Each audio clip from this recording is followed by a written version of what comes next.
اللہ کے جو دو مطالبے ہیں بندہ مومن سے، انہیں دو اصطلاحات کے حوالے سے بیان کر دیا گیا۔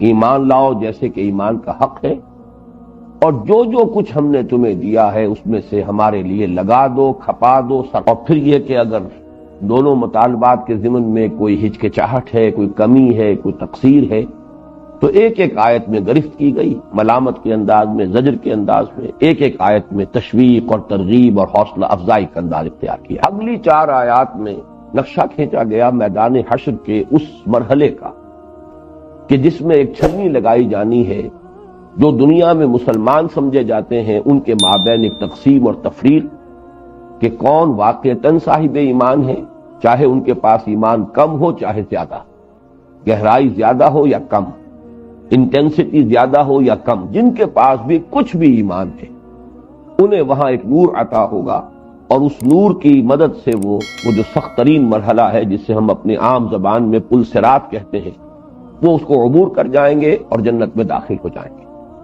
جبکہ جو منافق تھے، ایمان سے سرے سے خالی تھے، وہ لوگ وہ ہیں کہ جن کو اس کوئی نور چونکہ نہیں ملے گا، لہذا وہ ٹھوکریں کھاتے ہوئے وہیں رہ جائیں گے اور گر پڑیں گے۔ اس طریقے سے ایک تفریق اور تقسیم ہو جائے گی۔ اسی کے ذیل میں پھر جو مکالمہ ہے کہ پیچھے رہ جانے والے پھر پکار کر کہیں گے اہل جنت سے جو چلے گئے، کامیاب ہو گئے، الم نکم معکم، اور اس کے جواب میں پھر جو قرآن مجید کی آیت جو وارد ہوئی ہے، واقعہ یہ ہے کہ وہ حقیقت نفاق اور نفاق کا سبب کیا ہے، اور وہ نفسیاتی اعتبار سے کن کن درجوں اور مرحلوں سے گزر کر اپنے پورے شدت کو پہنچتا ہے، اور پھر اس کا آخری انجام کیا ہے۔ یعنی وہ مضامین جو سورہ منافقون کی 8 آیات میں بیان ہوئے ہیں، یہاں 2 آیتوں کے اندر ان کا نقشہ کھینچ دیا گیا۔ وَلَٰكِنَّكُمْ فَتَنْتُمْ أَنفُسَكُمْ وَتَرَبَّصْتُمْ وَارْتَبْتُمْ وَغَرَّتْكُمُ الْأَمَانِيُّ حَتَّىٰ جَاءَ أَمْرُ اللَّهِ وَغَرَّكُمْ بِاللَّهِ الْغَرُورُ فَالْيَوْمَ لَا يُؤْخَذُ مِنكُمْ فِدْيَةٌ وَلَا مِنَ الَّذِينَ كَفَرُوا۔ دنیا میں تم اہل ایمان کے ساتھ تھے، الم نکم معکم قالوا بلا۔ یہاں تمہارا اب انجام یہ ہے کہ فَالْيَوْمَ لَا يُؤْخَذُ مِنكُمْ فِدْيَةٌ وَلَا مِنَ الَّذِينَ كَفَرُوا مَأْوَاكُمُ النَّارُ هِيَ مَوْلَاكُمْ وَبِئْسَ الْمَصِيرُ۔ اب اس کے بعد چوتھے حصے میں جس کو میں نے عرض کیا تھا سلوک قرآنی بیان ہوا ہے۔ یہ میں آج ایک ڈائیگرام کی شکل میں آپ کے سامنے لایا ہوں، اس لیے کہ اس میں جو اصطلاحات آئی ہیں صدیقین اور شہداء، ان پر اگرچہ گفتگو کافی ہو چکی ہے، لیکن میں یہ چاہتا ہوں کہ مزید وہ بات واضح ہو جائے، اس لیے کہ یہ وہ مضامین ہیں بہت شاذ ہی لوگوں نے اس سے بحث کی ہے، اس کی گہرائی میں اترنے کی کوشش نہیں کی۔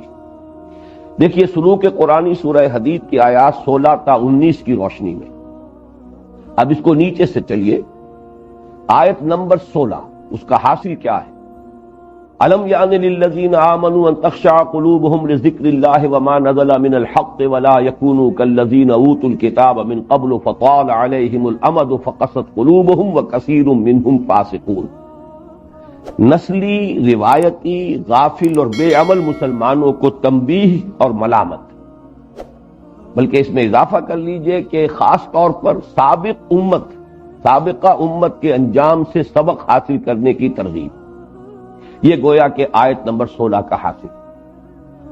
اگلی آیت ہے آیت نمبر 17، اصلاح حال اور آمادہ عمل ہونے کی ترغیب اور حوصلہ افزائی۔ اگر اپنے باطن میں جھانکو اور محسوس کرو کہ وہ حقیقت ایمان تو ہمیں حاصل نہیں، تو مایوس نہ ہو جاؤ۔ اعلموا ان اللہ یحیی الارض بعد موتها قد بینا لکم الآیات لعلکم تعقلون۔ اس میں حوصلہ افزائی بھی ہے، ترغیب بھی ہے، تشویق بھی ہے۔ کمر ہمت کسو، ارادہ کرو۔ اس کا جو نتیجہ ہے وہ اب تیسری لائن میں ہے۔ نتیجہ اصلاح حال کا ارادہ۔ اس کے بعد جو بریکٹ میں لفظ لکھا ہے مرید، اصل میں اس لفظ کو میں چاہتا ہوں اچھی طرح پہچان لیں، ارادہ سے لفظ مرید بنا ہے۔ ارادہ یرید و ارادتاً باب افعال کا یہ مصدر ہے، اور مرید کہتے ہیں ارادہ کر لینے والے۔ گویا کہ ان دونوں آیات کا، آیت نمبر 16 آیت نمبر 17 کا جو حاصل ہے وہ یہ کہ ایک شخص کے اندر ارادہ اور عمل کا عزم مصمم پیدا ہو۔ میں دعا کرتا ہوں کہ جو حضرات بھی اس درس میں شرکت فرما رہے ہیں ان کو اللہ تعالیٰ نے اس کیفیت تک پہنچا دیا ہو، اور وہ ایک عزم اور ارادہ، عزم مصمم کہ جو بھی تقاضے ہیں پورا کریں گے، جو مطالبات ہیں دین کے ادا کریں گے، اس کے لیے ارادہ جو ہے انسان مصمم کر لے۔ تو اصلاح کا ارادہ اور العمل کا عزم مصمم۔ اب اس سے اوپر آئیے، آیت نمبر 18 ان المصدقین والمصدقات واقرضوا اللہ قرضا حسنا یضاعف لهم ولهم اجر کریم. یہ ہے کثرت صدقہ و خیرات اور انفاق فی سبیل اللہ کے ذریعے دل سے دنیا اور مال کی محبت کا ازالہ. یہی نجاست ہے، اور اس کو اگر دور نہیں کریں گے، اسی کو میں تعبیر کرتا رہا ہوں، یہی بریک ہے. اگر یہ نہیں کھلے گا تو آگے ترقی نہیں ہو سکتی. جو لوگ اس پر کاربند ہو جائیں، اب ان کے لیے لفظ لکھا صالحین. یہ صالحین وہ لفظ ہے کہ جو سورہ نساء کی آیت میں گویا کہ بیس لائن کا کام دیتا ہے. وَمَن يُطِعِ اللَّهَ وَالرَّسُولَ فَأُولَٰئِكَ مَعَ الَّذِينَ أَنْعَمَ اللَّهُ عَلَيْهِم مِّنَ النَّبِيِّينَ وَالصِّدِّيقِينَ وَالشُّهَدَاءِ وَالصَّالِحِينَ وَحَسُنَ أُولَٰئِكَ رَفِيقًا. جو شخص اللہ اور اس کے رسول کی اطاعت پر کاربند ہو گیا، اسے معنوی معیت اور رفاقت حاصل ہو جائے گی ان کی جن پر اللہ کا انعام ہوا ہے، یعنی انبیاء، صدیقین، شہداء اور صالحین. یہ صالحین جو ہے بیس لائن. جو شخص ارادہ کر چکا ہو اور ارادہ کر کے انفاق اور صدقہ و خیرات کا حل چلا لے، وہ ہے صالحین میں شامل ہونے والا. ارادہ کر کے بھی معطل رہ گیا، عملاً کوئی پیش قدمی نہیں کی، تو اس کا وہ مقام نہیں ہے. اسی لیے اس کو چوتھی لائن میں علیحدہ کیا ہے کہ یہ صالحین کون ہیں، کہ جو کثرت صدقہ و خیرات اور انفاق فی سبیل اللہ کے ذریعے دل سے دنیا اور مال کی محبت کا ازالہ کرے. اب اس سے اوپر دو لائنیں ہو گئی. یہ وہ دو طرح کے انسان جن پر کہ اللہ تعالیٰ نے انسانوں کی عظیم اکثریت کو پیدا کیا ہے. تیسری جو قسم ہے ایمبیورٹ، وہ بہت شاذ ہوتے ہیں. عام طور پر یا ایکسٹروورٹس ہیں یا انٹروورٹس. انٹروورٹس جو ہے داہنی طرف غور و فکر اور سوچ بچار کے عادی انٹروورٹس، اور زندہ اخلاقی حس کے حامل لوگ. ظاہر بات ہے کہ جن کے اندر یہ سلامتی فکر بھی ہے، سلامتی عقل بھی ہے، سلامتی فطرت بھی ہے، ان کی اخلاقی حس بھی زندہ ہے، چونکہ اللہ تعالیٰ نے نیکی اور بدی کا امتیاز تو نفس انسانی میں ودیت کر دیا ہے. وَنَفْسٍ وَمَا سَوَّاهَا أَلْهَمَهَا فُجُورَهَا وَتَقْوَاهَا. تو یہ وہ لوگ ہیں کہ جن کو مرتبہ صدیقیت تک رسائی حاصل ہو جائے. یہ گویا کہ انبیاء سے نیچے سب سے اونچا مقام ہے جس تک کہ انسان رسائی حاصل کر سکتا ہے. دوسری طرف دوسرے قسم کے لوگ ہیں بھاگ دوڑ کے عادی اور سیر شکار کے عادی لوگ. یہ ایکسٹروورٹس ہیں. اب میں تفصیل بیان کر چکا ہوں. انبیاء کرام میں سے آپ حضرت موسیٰ علیہ السلام اور حضرت اسماعیل علیہ السلام، ان دونوں کو ذہن میں رکھیے. صحابہ کرام میں سے حضرت عمر رضی اللہ تعالی عنہ، حضرت حمزہ رضی اللہ تعالی عنہ، ان دونوں کو سامنے رکھیے. ان کا مزاج کیا تھا؟ سیر و شکار ہے. حضرت عمر تو پہلوانی کرتے تھے، پہلوان قسم کے آدمی تھے. ادھر اس کو چیلنج دیا، ادھر اس کو کندھا مارا. اس طرح کا ان کا ایک کردار تھا. اور وہ جو غور و فکر، سوچ بچار، کبھی مناسبت ہی اس سے نہیں تھی. اسی وجہ سے جو آبائی جو حمیتیں تھیں اور آبائی عصبیتیں تھیں وہ بڑی گہری تھیں. اسی لیے مسلمانوں سے دشمنی تھی، حضور سے بھی سخت ناراضگی تھی، یہاں تک کہ آخری فیصلہ یہی کر لیا کہ اب تو میں چراغ نبوت گل کر کے ہی گھر واپس آؤں گا. حضرت حمزہ حالانکہ قریب ترین ہے حضور سے قرابت میں، نہایت محبت بھی کرتے ہیں، عزیز رکھتے ہیں، محبت ہی کے جوش مارنے کی وجہ سے تو ایمان لائے ہیں، لیکن 6 برس بیت گئے، انہیں تو اپنے سیر شکار سے فرصت ہی نہیں ہے، ادھر توجہ ہی نہیں. تو یہ ہے ایکسٹروورٹس کی مثال.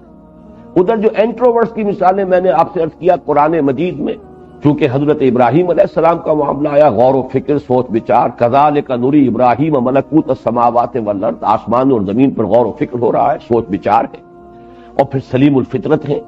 تو وہ، اور اسی طریقے سے دوسری جو مثال سب سے نمایاں دی گئی ہے قرآن مجید میں، وہ حضرت ادریس کی ہے.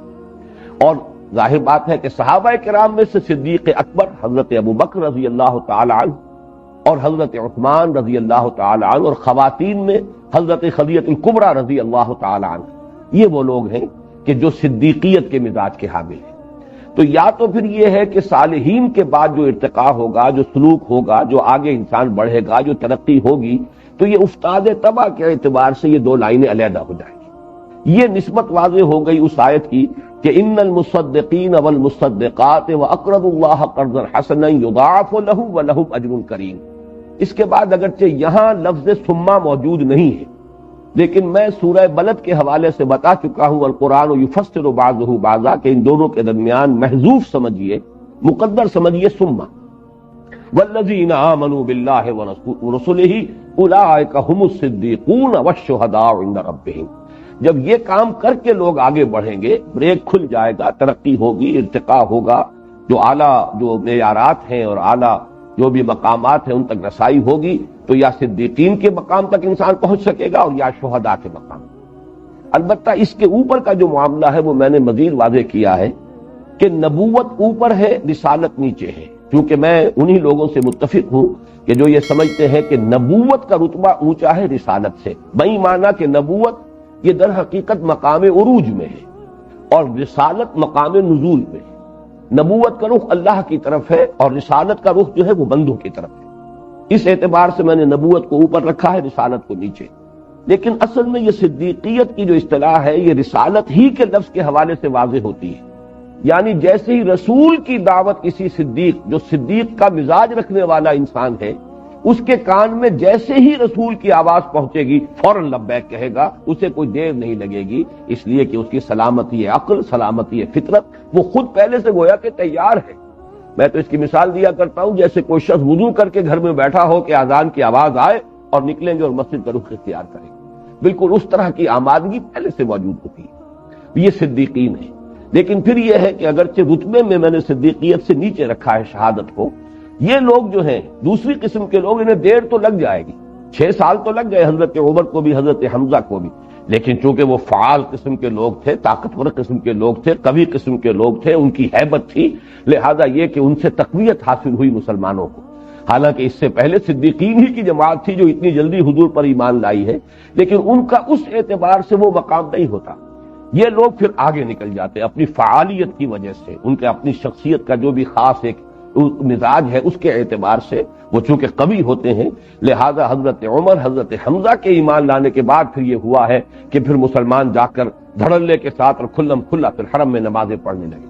اور حضرت عمر ہی کی شان یہ ہے کہ جب ہجرت کے لیے وہ روانہ ہو رہے تھے تو باقی تمام صحابہ چھپ کر نکلے کہ کسی کو خبر نہ ہو جائے، خام خواہ کوئی مزاحم ہوگا، کوئی روکے گا، کسی اور طرح کی مشکل پیش آ جائے گی۔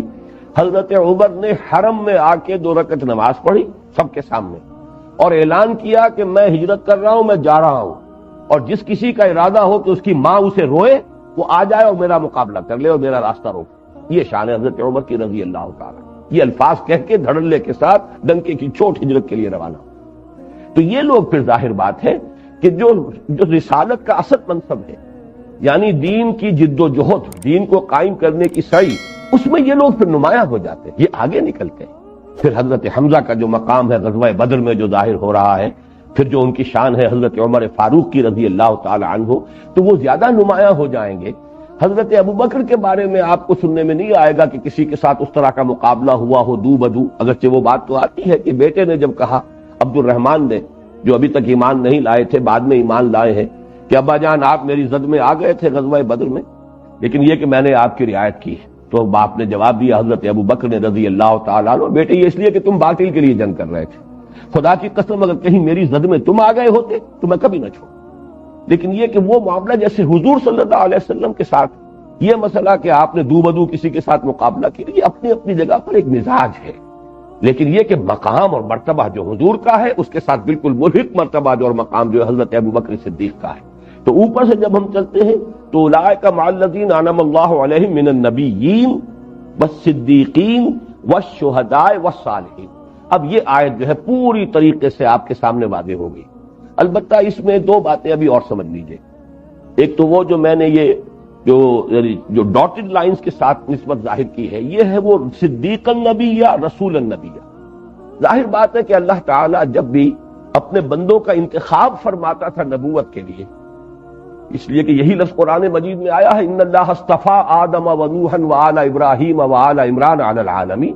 اللہ نے پسند فرما دیا، آدم کو پسند فرمایا، نوح کو پسند فرمایا، آل ابراہیم کو، آل عمران کو، تو جس کو بھی وہ پسند کرتا ہے رسالت اور نبوت کے لیے۔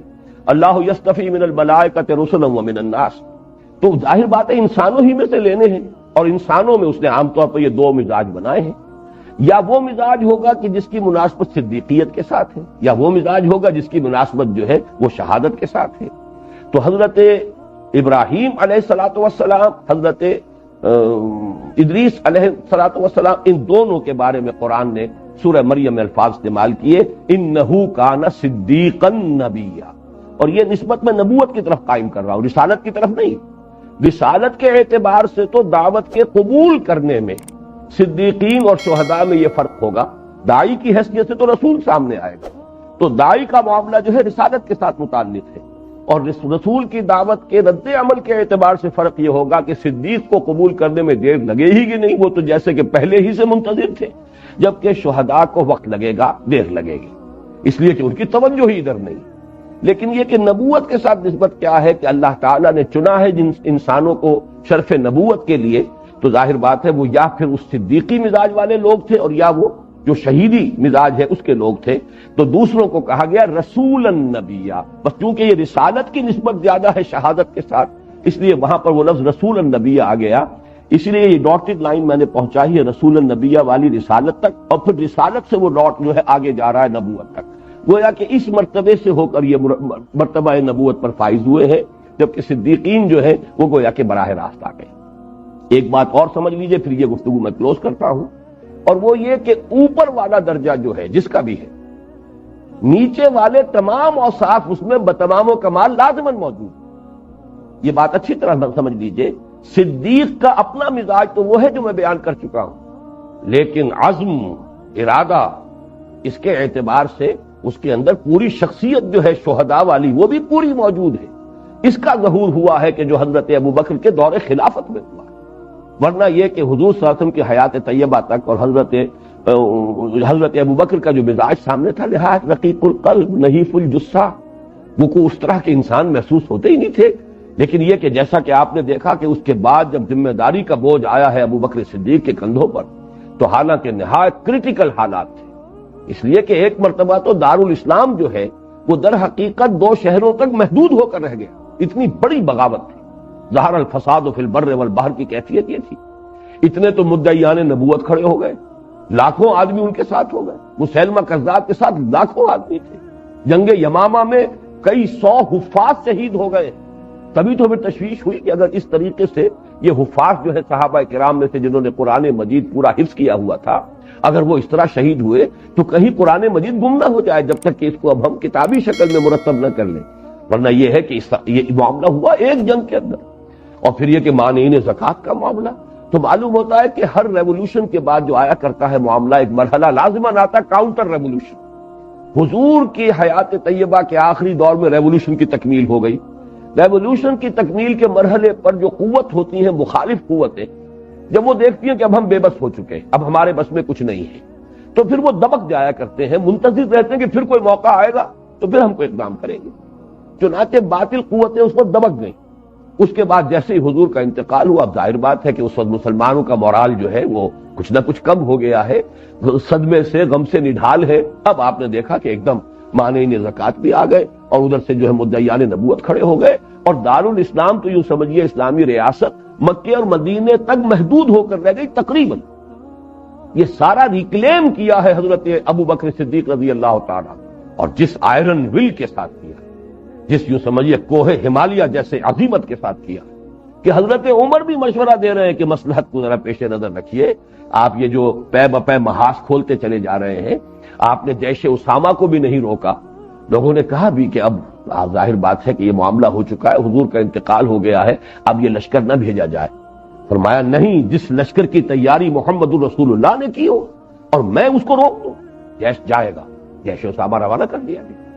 دوسری طرف یہ کہ اب جو مدعیان نبوت ہو گئے، ان کا تو ارتداد بالکل واضح تھا، علم نشرہ تھا، لہذا مرتدین کے خلاف تو جنگ کرنی ہی کرنی تھی، اس میں تو کسی مشاورت کی ضرورت ہی نہیں تھی، اس لہذا اس کا تو بحث کھول دیا گیا. مسئلہ جب آیا ہے مانعین زکوٰۃ کا کہ انہوں نے نہ تو کوئی نئی نبوت کا اقرار کیا ہے، نہ پھر نماز کا بھی انکار نہیں کر رہے، اور زکوٰۃ کا بھی یہ نہیں کہہ رہے کہ ہم زکوٰۃ کو نہیں مانتے یا نہیں دیں گے، صرف یہ کہہ رہے ہیں کہ مرکزی حکومت کو نہیں دیں گے، ہم اپنے طور پر یہ زکوٰۃ تقسیم کریں گے جس طرح چاہیں گے. تو حضرت ابوبکر نے اس وقت بھی کہا، حضرت عمر کو بھی ڈانٹ پلائی ہے کہ عمر تم دور جاہلیت میں تو بہت سخت تھے، اسلام میں آ کے نرم ہو گئے. اے خدا کی قسم، یہ کہ اگر یہ حضور کے زمانے میں زکوٰۃ کے اونٹوں کے ساتھ ان کو باندھنے والی رسیاں بھی اگر دیتے تھے، اب اگر یہ کہیں گے کہ رسیاں ہم نہیں دیں گے، اونٹ لے جاؤ، تب بھی میں جلد. ایبدل الدین وانا حی، کیا دین کے اندر ترمیم ہو جائے گی جبکہ میں ابھی زندہ ہوں؟ یہ عظیمت ہے. اور پھر یہ کہ واقعتاً اللہ تعالیٰ نے ان کے اس عزم اور ولولے اور حوصلے کا نتیجہ بھی ظاہر کر دیا. تمام جو ہے کاؤنٹر ریولوشنری موومنٹس ختم ہو کر 2.5 برس بھی پورے نہیں ہیں، 2 سال 4 ماہ، اس میں یہ ساری جو کاؤنٹر ریولوشنری موومنٹس تھی سب کو ختم کیا، سپریس کیا، اور بالکل میدان صاف کر کے اب حضرت عمر رضی اللہ تعالیٰ عنہ کے حوالے کیا. یہی وجہ ہے کہ 10 برس کے اندر اب ظاہر بات ہے اندرون جزیرہ نما عرب تو اب کوئی خرخشہ تھا ہی نہیں، نہ کوئی جھگڑا ہے نہ خرخشہ ہے، ہر چیز جو ہے صاف ہو چکی ہے. پھر یکسو ہو کر پھر جب مسلمان فوجیں نکلی ہیں صحابہ کرام کی، تو ان کے 3 کالمز ہیں، مشرق مغرب اور شمال کی طرف سینے. تو یہ اسی طرح سمجھ لیجئے کہ یہ جو بھی بالا تر طبقہ ہے اس کے اندر نیچے والے طبقے کے اوصاف سارے ہوتے ہیں، اگرچہ ڈورمنٹ رہتے ہیں. وہ ظاہر تبھی ہوں گے جبکہ اس کا کوئی مرحلہ آئے گا، کوئی محل ہوگا. تو ان حقائق کو اگر آپ سامنے رکھیں تو یہ جو صدیقین والشہداء والصالحین اور پھر انبیاء کا معاملہ، پھر نبوت اور رسالت جو میں نے عرض کیا تھا کہ لوگ جو کہتے ہیں کہ نسبت ولایت افضل ہے نسبت نبوت سے، اصل میں وہ الفاظ کا جو اس کے اندر پھیر پڑ گیا وہ یہ ہے کہ ایک نبی اور رسول جس میں نبوت بھی ہے رسالت بھی ہے، اس کے اندر 2 نسبتیں ہیں. نسبت نبوت کو اصل مناسبت ہے نسبت ولایت کے ساتھ، نسبت رسالت کو اصل جو ہے نسبت ہے وہ نسبت شہادت کے ساتھ ہے. تو نبی کی جو ولایت ہے وہ نبی کی رسالت سے افضل ہے، اس میں کوئی شک نہیں. لیکن یہ کہ کوئی بھی ولی غیر نبی وہ نبی سے افضل ہو سکتا ہے؟ معاذ اللہ ثم معاذ اللہ ثم معاذ اللہ، اس کا کوئی سوال نہیں. ٹاپ پر انبیاء کرام، اور ظاہر بات ہے ہر نبی تو رسول نہیں ہے. البتہ جو بھی رسول کسی معین قوم یا شہر کی طرف اب اس کا فیصلہ ہو گیا، اپوائنٹمنٹ ہو گئی، جائیے اب وہاں، تو وہ اب رسول کی حیثیت اختیار ہو گئی. یہ مرتبہ نزول میں ہے، اصل حیثیت اس کی جو ہے نبی. بس میں اسی پر اب اکتفا کر رہا ہوں. البتہ آیت نمبر 19 جو ہے اس کا کچھ حصہ رہ گیا تھا، اسے بھی ہم مکمل کر لیتے. فرمایا والذین آمنوا باللہ ورسلہ اولئک هم الصدیقون والشہداء عند ربہم. اب دیکھیے یہ عند ربہم یہاں بہت کلیئر ہو کر آ گیا، شہداء کے لفظ کے ساتھ ہے. ویسے تو یہ بھی ہو سکتا ہے، عندہ کے 2 ترجمے ہو سکتے ہیں، اللہ کے نزدیک یا یہ کہ اللہ کے پاس. اللہ کے نزدیک سے مراد یہ ہوتا ہے کہ میرے نزدیک یوں ہے، میرے نزدیک اس کا مقام یہ ہے، اس کا مقام یہ ہے. تو یہ وہ لوگ ہوں گے کہ جو اللہ کے نزدیک مراتب صدیقیت اور مراتب شہادت پر فائز ہوں گے. تو گویا کہ یہاں پہ اللہ کا نزدیک جو ہے عند ربہم، یہ دونوں کے اوپر اپلیکیبل ہے. لیکن میرے نزدیک دوسری بات زیادہ صحیح ہے کہ شہداء عند ربہم، گواہی اصل میں اللہ کے ہاں جا کر دینی ہے. اس لیے کہ گواہی کا تعلق، جیسا کہ میں تفصیل سے واضح کر چکا ہوں، دنیا میں جب کوئی اللہ کا بندہ دعوت دیتا ہے اور دعوت اس حد تک پہنچا دیتا ہے کہ اتمام حجت ہو جائے، تو اب وہی ہوگا کہ جو اللہ کی عدالت میں پروزیکیوشن وٹنس کی حیثیت سے کھڑے ہوگا اور سب سے پہلے وہ ٹیسٹیفائی کرے گا، پروردگار تیرا پیغام جو میرے پاس آیا تھا میں نے ان تک پہنچا دیا.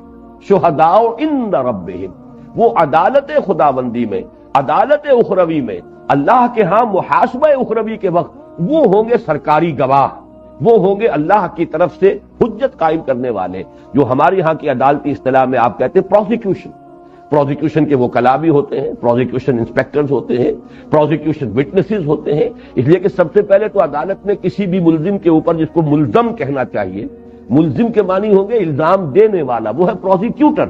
اور اصل میں ملزم ہے عربی گرامر کے اعتبار سے جس پر الزام لگایا جا رہا ہو، تو وہ ملزم ہے. اس لیے کہ باب افعال میں یہ جو مکرم مسلم، یہ در حقیقت یہ ہے اس میں فاعل، اور مسلم مکرم یہ ہے جو کہ اس میں مفعول ہے. تو ملزم تو وہ ہے کہ جو الزام عائد کر رہا ہے، 4 شیٹ پڑھ کر سنا رہا ہے، وہ جو پروسیکیوٹ کر رہا ہے وہ ملزم ہے اصل عربی گرامر کے اعتبار سے. جس پر الزام لگایا گیا وہ ملزم ہے. تو ملزم جب بھی پیش ہوتا ہے عدالت میں تو پہلے اس پر 4 شیٹ ہوگی. وہ جو بھی کوئی عدالت کا ہے، حکومت کا فرد ہے، اس لیے کہ مقدمہ جو ہے اسی طرح ہوتا ہے کہ یہ جو بھی کرمنل کیسز ہوتے ہیں وہ تو اسٹیٹ کی طرف سے ہوتے ہیں، اسٹیٹ ورسس فلاں، اس لیے کہ یہ ریاست کے قانون کو اس نے توڑا ہے. تو اس حوالے سے اللہ کے ہاں پروزیکیوٹرز اور پروزیکیوشن وٹنسز کی حیثیت سے یہ شہداء ہوں گے، یہ انبیاء اور رسل کھڑے ہوں گے وہاں پر یہ شہادت دینے کے لیے. تو والشہداء عند ربہم، ظاہر بات ہے کہ صدیق جو ہے کیسے ممکن ہے کہ وہ دعوت نہیں دے گا؟ صدیق تو بلندتر رتبہ ہے اس اعتبار سے، جیسا کہ ہمیں معلوم ہے تاریخی حقیقت سے کہ حضرت ابو بکر ہی کی دعوت پر پھر 6 عشرہ مبشرہ میں سے ایمان لائے. تو جیسا کہ میں نے عرض کیا، اوپر والے میں نیچے والے اوصاف سارے موجود ہوتے ہیں. تو اس اعتبار سے یہ آیت جو ہے بہت کھل کر ایک ایک لفظ اس کا جو ہے جیسے کہ اجاگر ہو کر کہ کوئی لفظ بھی یہاں ایسے ہی نہیں آ گیا، برائے بیت برائے وزن کوئی شے نہیں ہے، ہر شے نہایت معنی خیز ہے، ہر شے جو ہے یہاں پر اپنی جگہ پر ہیرے کی طرح جڑی ہوئی ہے، ہر حرف جو ہے وہ وہاں پر اس کے حسن معنوی کے اندر اضافہ کر رہا ہے۔ تو فرمایا اولئک هم الصدیقون والشہداء عند ربہم لہم اجرہم ونورہم۔ ایک بات آخری اور کہہ دوں، پھر ذہن سے نکل گئی تھی پھر آ گئی ہے، وہ یہ ہے کہ یہ خیال نہ ہو کہ اگرچہ میں کہہ رہا ہوں کہ حضرت عثمان رضی اللہ تعالیٰ عنہ صدیقین میں سے ہیں اور حضرت عمر فاروق شہداء میں سے ہیں، لیکن جب ہم رتبہ شمار کرتے ہیں تو ابو بکر کے بعد پھر عمر پھر عثمان ہے رضی اللہ تعالیٰ عنہ مجمعین۔ تو یہ ایک اشکال ہو سکتا ہے ذہنوں میں پیدا ہو جائے، تو اس کو بھی سمجھ لیجئے، اور بہت سادہ سا جواب ہے اس کا، اور وہ یہ ہے کہ اپنی جگہ پر تو صدیقیت جو ہے یہ بلند تر مقام ہے مرتبہ شہادت سے، لیکن اب کوانٹٹی کا مسئلہ اور ہے۔ جیسے کہ ہم جانتے ہیں کہ سونا زیادہ قیمتی دھات ہے چاندی کی نسبت، لیکن سونا جو ہے فرض کیجئے کہ چند تولے ہے اور چاندی جو ہے منو رکھی ہوئی ہے، تو ظاہر بات ہے کہ وہ منو چاندی جو ہے قیمت کے اعتبار سے بڑھ جائے گی اس چند تولے سونے سے، اگرچہ اپنی جگہ پر یہی کہا جائے گا کہ سونا افضل ہے چاندی سے، سونا زیادہ قیمتی دھات ہے چاندی کے مقابلے میں۔ اور یہ میں جو اصطلاح لایا ہوں یا میں تمثیل جو بیان کر رہا ہوں یہ بھی اس حدیث پر مبنی ہے کہ حضور نے خود فرمایا ہے کہ الناس کالمعادن، انسانوں کا معاملہ بھی معدنیات کی طرح ہے، جیسے معدنیات کوئی زیادہ قیمتی ہوتی ہے کوئی کم قیمتی ہوتی ہے، لوہا بھی ہے، سونا بھی ہے، چاندی بھی ہے، تانبا بھی ہے۔ الناس کالمعادن خیارہم فی الجاہلیت خیارہم فی الاسلام، تو جو لوگ جاہلیت میں یعنی اسلام سے قبل بہتر تھے وہی پھر اسلام لا کر بھی بہتر ہوئے۔ جیسے کہ یوں سمجھیے کہ سونا جب بھی زمین سے آپ نکالتے ہیں تو اور جو ہے اس کی وہ بالکل پیور تو نہیں ہے، اس میں کوئی امپیورٹیز ملی ہوئی ہیں، پھر صاف کریں گے وہ سونا ہو جائے گا۔ اسی طریقے سے چاندی کی اور ہے، وہ اس کے اندر بھی امپیورٹیز ہیں، صاف کریں گے وہ چاندی بنے گی۔ یہ نہیں ہو سکتا کہ چاندی کی اور کو صاف کریں تو سونا بن جائے، یہ بہرحال ممکن نہیں ہے۔ وہ تو اور جو ہے وہ چاندی کی ہے تو اس سے چاندی ہی وجود میں آئے گی، صاف کر لیں گے جتنا صاف کر لیں چاندی آپ کو بہت پیور چاندی مل جائے گی۔ اسی طرح سونے کی ہے، سونے کو صاف کریں گے تو وہ بہت عمدہ آپ کو زر خالص مل جائے گا۔ لیکن یہ کہ کوانٹٹی کا پہلو جب آ جائے گا تو اس کے اندر ظاہر بات ہے کہ وہ بڑھ سکتا ہے معاملہ، کہ یہ شہادت کا مرتبہ یہ اپنی جگہ پر مزاجن وہ شہید تھے، لیکن پھر اس کے اندر جو مقام انہوں نے حاصل کیا ہے وہ جو کوانٹیٹیو ایلیمنٹ ہے اس کے اعتبار سے ان کا رتبہ جو ہے بحیثیت مجموعی صحابہ کی جماعت کے اندر پھر ابو بکر کی افضل ہونے میں کوئی شک نہیں۔ افضل البشر بعد الانبیاء بالتحقیق ابو بکر الصدیق، دوسرے نمبر پر حضرت عمر فاروق ہے، تیسرے نمبر پر حضرت عثمان ہے، چوتھے نمبر پر حضرت علی۔ اگرچہ جہاں تک مزاج کا تعلق ہے حضرت علی رضی اللہ تعالیٰ عنہ مزاج میں حضور کے مزاج سے قریب ترین بیلنس، جس کو میں نے کہا تھا کہ جو ایمبیورس ہوتے ہیں، شاذ ہوتے ہیں، یہی وجہ حضرت علی میں آپ دیکھیے ایک طرف ادب ہے، فصاحت ہے، بلاغت ہے، شاعر ہیں چوٹی کے، ساری گرامر کے جو اصول ہیں، عربی زبان کی گرامر معین کی ہے حضرت علی نے رضی اللہ تعالیٰ عنہ۔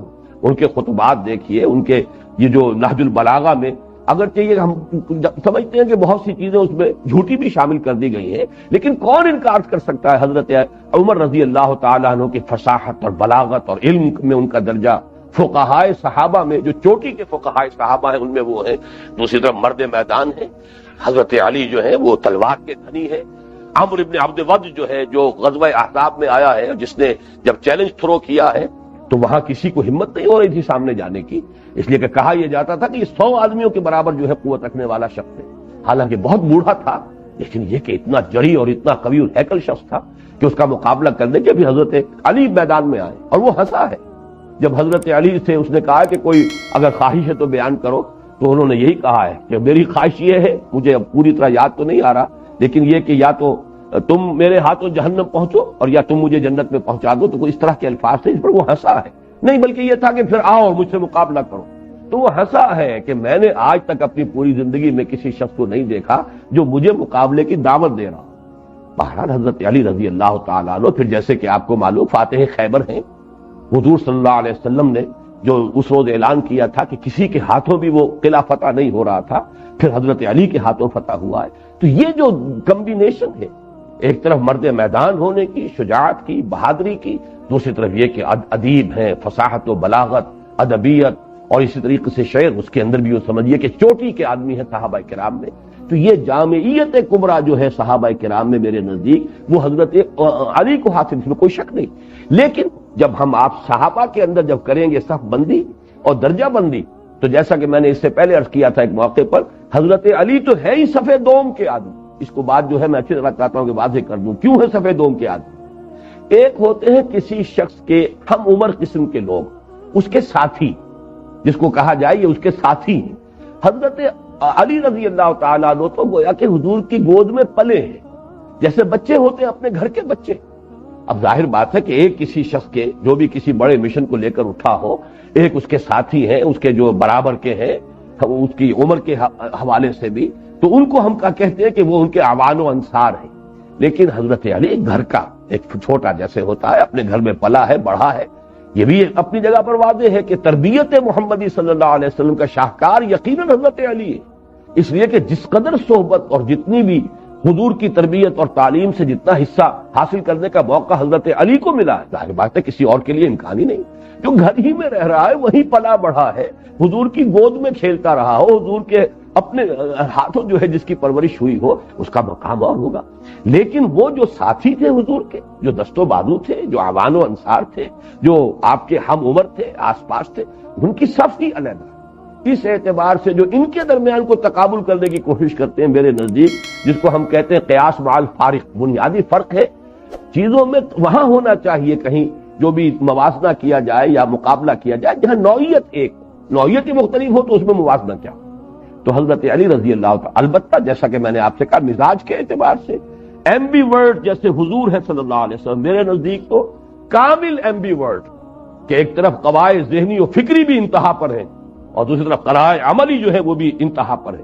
ان دونوں کا امتزاج بتمام و کمال اگر ہوا ہے تو وہ محمد عربی صلی اللہ علیہ وسلم. بلکہ مجھے یاد آ گیا ہے اسی کے ہم وزن بات کہی ہے ڈاکٹر مائیکل ہارٹ نے. ڈاکٹر مائیکل ہارٹ نے جو وہ کتاب لکھی، اب دیکھیے ایک شخص نے جب بھی لکھنے کا فیصلہ کیا ہوگا تو کیا فیصلہ کیا کہ میں نسل انسانی، تاریخ انسانی کے پہلے تو 100 عظیم ترین آدمیوں کا انتخاب کروں جنہوں نے تاریخ کے دھارے کا رخ موڑا ہو، اس کے رخ کو معین کرنے میں مؤثر انسان. پھر میں ان میں درجہ بندی کروں گا کہ ان 100 میں سب سے اونچا کون، سب سے زیادہ جس نے کہ تاریخ کے دھارے کے اوپر اثر ڈالا ہے، اس کے رخ کو موڑا ہے فیصلہ کن انداز میں، وہ کون. پھر نمبر 2 کون، نمبر 3 کون، اور پھر حضور کو لا رہا ہے نمبر 1 پر. عیسائی ہے، آج تک بھی عیسائی ہے، نہ تو ابھی اس کے مرنے کی خبر آئی ہے نہ اسلام لانے کی خبر آئی. ڈاکٹر مائیکل ہارٹ کتاب اس کی دنیا میں بہت عام ہوئی ہے، لیکن یہ کہ اس کے بعد پھر یہ ہے کہ وہ بہت نایاب ہو گئی تھی بہت جلد، اور خیال یہ کیا گیا کہ شاید یہ کوئی کسی سازش کے تحت اسے غائب کیا گیا، اس لیے کہ یہ بات جو ہے عیسائی دنیا میں کہ حضرت مسیح کو نمبر 3 پر لے گیا اور حضور کو نمبر 1 پر لایا، تو یہ بات ان کے لیے قابل قبول نہیں تھی، قابل برداشت نہیں تھی. بہرحال اس کی دلیل جو اس نے دی ہے کہ اس نے کہا ہے کہ naturally I O an explanation, مجھے اس کی وجہ بیان کرنی پڑے گی، نمبر 1 پہ کیوں لا رہا ہوں. This is because he is the only person, میں اسی معنی میں کہہ رہا ہوں the only completely ambivalent person پوری تاریخ انسانی کے، وہ محمد الرسول اللہ ہے. He is the only person supremely successful at both the secular and religious planes. یعنی انسانی زندگی کے یہ 2 علیحدہ علیحدہ میدان ہیں، ایک ہے مذہب کا، اخلاق کا، روحانیت کا، اور ایک ہے تمدن کا، تہذیب کا، سیاست کا، معاشرت کا. یہ دونوں میدانوں میں سپریملی سکسیسفل انسان ایک ہی، اور وہ محمد صلی اللہ علیہ وسلم. تو وہی بات میں کہہ رہا ہوں کہ یہ جو ایمبیورٹس اور جو ایکسٹروورٹس اور انٹروورٹس کے درمیان ایک ایسی جامع شخصیت، وہ ٹاپ پر جو ہے وہ نبی اکرم صلی اللہ علیہ وسلم ہے، اور صحابہ کرام میں پھر اس اعتبار سے حضرت علی رضی اللہ تعالیٰ عنہ کا مزاج آپ سے بہت قریب ہے. آگے چلیے اس آیت کو مکمل کریں ہم. اولئک هم الصدیقون والشہداء عند ربهم لهم اجرهم ونورهم. اس سورہ مبارکہ میں آپ دیکھ رہے ہیں کہ لفظ نور بہت کثرت کے ساتھ آ رہا ہے، دوہرا کر آ رہا ہے. سب سے پہلے تو یہ کہ قرآن مجید یہ اندھیروں سے نکال کر نور میں لاتا ہے، یہ ہے ہی اپنی جگہ پر آیات بینات ہیں. پھر یہ کہ وہ نور ہوگا کہ جو ظاہر ہوگا قیامت کے دن، منافقین اس سے محروم ہوں گے، تہی دست ہوں گے، اہل ایمان کا نور ان کے سامنے اور ان کے داہنی طرف دوڑتا ہوگا. اس کی بھی میرے علم میں نہیں ہے کہ کوئی شخص توجیہ کر سکا ہو، بڑے بڑے چکروں میں رہے ہیں کہ یہ داہنی طرف کیوں کہا ہے، لیکن یہ کہ میرے نزدیک تو سادہ ترین اس کی بات ہے کہ یہ جو دل کا نور ہوگا وہ سامنے کی طرف اس کی ریفلیکشن ہوگی، اور اعمال صالحہ کا قاسم داہنا ہاتھ ہے، لہذا داہنا ہاتھ دیتا بھی ہے، انسان کسی کو کچھ دیتا ہے داہنے ہاتھ سے دیتا ہے، سارے ہم اچھے کام جو ہے داہنے ہاتھ سے کرتے ہیں، تو اعمال کا نور وہ داہنی طرف اور جو ایمان کا نور ہے وہ سامنے کی طرف، تو وہاں بھی نور کا تذکرہ آیا۔ یہاں پھر اب آپ دیکھ رہے ہیں لہم اجرہم و نورہم، ان کے لیے اب لہم یہاں پر لام جو ہے یہ لام تملیک بھی ہے، لام استحقاق بھی ہے، بلکہ یوں سمجھیے کہ میں نے ترجمہ کیا تھا تو لفظ محفوظ کا اضافہ کیا، ان کے لیے ان کا اجر اور ان کا نور محفوظ، ان کے لیے اللہ تعالیٰ کے ہاں اجر بھی ہے عظیم، اور ان کے لیے ان کا نور ہے جو محفوظ ہے۔ لہم اجرہم و نورہم والذین کفروا وکذبوا بآیاتنا، اور وہ لوگ کہ جو کفر کریں اور تکذیب کریں ہماری آیات کی۔ اس میں بھی اگرچہ اس سے پہلے میں نے اپنے اسی منتخب نصاب کے درس میں کسی اور مرحلے پر ان دونوں الفاظ کے بارے میں وضاحت کی تھی، آج پھر دوہرا رہا ہوں، اس لیے کہ یہ بہرحال جیسا کہ میں نے عرض کیا ہے اب ہمارا اس منتخب نصاب کا آخری درس ہے اور آخری ہی حصہ ہے، اور یہ جامع ترین ہے۔ تو یہ جو الفاظ آتے ہیں یہ بھی صرف ایسے نہیں آتے کہ جیسے ہم اضافہ کر دیتے ہیں گورا چٹا، اور اس طرح سے الفاظ جو ہے صرف اضافے کے لیے زور دینے کے لیے، ان کی معنویت ہے۔ کفر سے مراد کیا ہے؟ دبا دینا، چھپا دینا۔ لفظ کفر کا حقیقی مفہوم لغوی اعتبار سے ہے چھپا دینا، اسی لیے کفارہ کہتے ہیں۔ آپ سے کوئی گناہ ہو گیا، کوئی غلطی ہو گئی، اب اس کا کفارہ ہوگا کہ جو اس کے اثر کو زائل کر دے گا، کفارہ ادا کر دیں گے، وہ گویا کہ آپ کے نامہ اعمال سے یا حذف کر دیا جائے گا، دھو دیا جائے گا، چھپا دیا جائے گا۔ تو کفر کے لفظ کو اچھی طرح سمجھ لیجیے۔ اور شکر کے مقابلے میں یہ کیوں آتا ہے کہ سلیم الفطرت انسان جب بھی کبھی اس کے ساتھ کوئی شخص احسان کرتا ہے، حسن سلوک کرتا ہے، اس کی کوئی خدمت کرتا ہے، اسے کوئی قیمتی شے دیتا ہے، تو ایک جذبات تشکر جو ہے، احسان مندی کے جذبات اس کے قلب کی گہرائیوں میں ابھرتے ہیں، اور وہ زبان پر آ کے پھر شکریہ کی شکل اختیار کرتے ہیں۔ لیکن ایک بدطینت انسان اسے دباتا ہے، ناشکرا انسان بجائے اس کے کہ وہ محسن اور منعم کا شکر ادا کرے، وہ گویا کہ اس کو اور دباتا ہے۔ یہی معاملہ ایمان اور کفر کا ہے، اس لیے کہ ایمان تو در حقیقت اس روح ربانی کے اندر موجود ہے جو ہمارے اندر پھونکی گئی ہے، نفخت فیہ من روحی، وہ در حقیقت یہ نور فطرت جو میں نے عرض کیا تھا، نور علی نور، جو ہمارے جو دوسرا حصہ ہے ہمارے منتخب نصاب کا، جس میں کہ مباحث ایمانی آئے ہیں، نور علی نور، نور فطرت اور نور وحی دونوں کے جمع ہونے سے نور ایمان وجود میں آتا ہے۔ تو جیسے ہی نبی کی دعوت سامنے آتی ہے، ہر انسان جس کی فطرت بالکل مسخ نہ ہو چکی، ایسے بھی ہوتے ہیں پرورٹڈ لوگ، فطرت مسخ ہو چکی، اس کی فطرت کے سوتے خشک ہو چکے، لیکن جس کے اندر ذرا سی بھی وہ فطرت کی سلامتی باقی ہے، اس کے اندر سے اس کی تصدیق ابھرتی ہے کہ ہاں بات ٹھیک ہے، صحیح بات ہے۔ دیکھنا تقریر کی لذت کے جو اس نے کہا، میں نے یہ جانا کہ گویا یہی میرے دل میں تھا، لیکن فرض کیجئے کوئی تعصب ہے، کوئی عصبیت ہے، کوئی ضد ہے، کوئی تکبر ہے، کوئی حسد ہے، جیسے کہ قرآن مجید نے کہا کہ آخر جو یہود کے جو علماء تھے انہوں نے کیوں انکار کیا حضور کا؟ اس لیے کہ حسد من عند انفسہم، یہ اپنے اندر کے حسد کی وجہ سے یہ سب کچھ کر رہے ہیں، ورنہ یہ ہے کہ یعرفونہ کما یعرفون ابناہم، ایسے پہچانتے ہیں محمد کو صلی اللہ علیہ وسلم جیسے اپنے بیٹوں کو پہچان لیا، دل نے گواہی دے دی، لیکن یہ کہ انکار کر رہے ہیں۔ وہ در حقیقت یہ دو مرحلے ہیں، اپنے اندر کی تصدیق کو دبانا بجائے اس کے کہ اسے ظاہر ہونے دیں، اور پھر زبان سے تکذیب کرنا، جھٹلانا۔ یہ گویا کہ دو فینومینا ہے کہ جو ان دونوں کو ملا کر بات مکمل ہوتی ہے۔ باطن میں سے ابھرنے والی تصدیق کو دبا دینا یہ ہے والذین کفروا، اور پھر تکذیب کرنا، جھٹلانا کہ آپ جو کچھ کہہ رہے ہیں غلط کہہ رہے ہیں، یہ تکذیب ہے۔ اور یہ گویا کہ یوں سمجھیے کہ یہ جرم بالائے جرم، یہ تو اب ظلمات بعضها فوق بعض ہے۔ تو والذین کفروا وکذبوا بآیاتنا، وہ لوگ کہ جو ہمارے جو کفر کرتے ہیں، اندر کی حقیقتوں کو، اپنے باطن اپنی روح کی گواہیوں کو، شہادتوں کو دباتے ہیں اور چھپاتے ہیں، اور ہماری آیات جب پڑھ کر سنائی جاتی ہیں تو ان کی تکذیب کرتے ہیں، انہیں جھٹلاتے ہیں۔ فرمایا اولئک اصحاب الجحیم، پھر یہ تو جہنمی ہے، یہ جہنم والے ہیں، جہنم میں داخل ہو کر رہیں گے۔ یہاں اب یہ جو چوتھا حصہ تھا اس منتخب نصاب کے چھٹے حصے کا، جو یہ اول و آخر درس ہے سورہ حدید، اس کی آیات کو جو ہم نے تقسیم کیا تھا، تو یہ چوتھا حصہ یہاں ختم ہو رہا ہے، اور ہماری ایک نشست اس پر مزید صرف ہو گئی ہے۔